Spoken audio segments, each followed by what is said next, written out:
All right, one of the guys you all have waited a long time to see, one of the more confident guys in the contest, and apparently he has good reason for that confidence. He was in the top 3 in his very first Olympia 2 years ago. Last year, he was met with all sorts of pre-contest challenges. We've talked about that time and time again. Pep, we talked to him in the pump-up room before he went out, and he said to us that he is 15 pounds heavier going into tonight's prejudging than he was 1 year ago going into last year's Friday night prejudging, and it shows. Oh, it shows in spades. I mean, I think right now he's the front runner from who we've seen. His conditioning looks fantastic. He looks full. You know, when he stands from the front, Dan, it just looks like muscles hanging off him. And look at the condition in his glutes and his back and his hamstrings. And he also said that he was ready to be Mr. Olympia. And as of right now, I don't think anybody's arguing with him.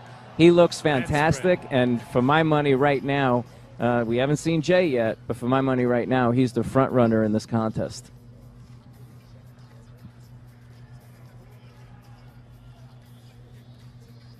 You know, when you talk about Phil Heath, you talk a lot about, we know the body parts are there, we know the physique flows, we know he can get into shape.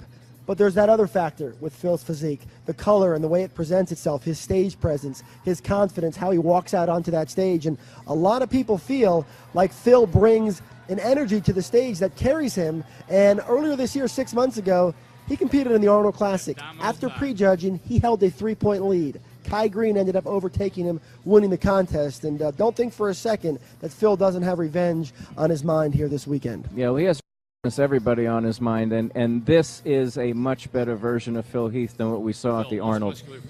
Conditioning-wise, very similar, but fullness-wise, just look at Dan. Look at his shoulders and arms. It's like they're just hanging off his body. And we saw his back a minute ago. That was long a criticized body part for Phil, and it looked great. Right now, I don't see anybody else that we've seen so far that would beat Phil.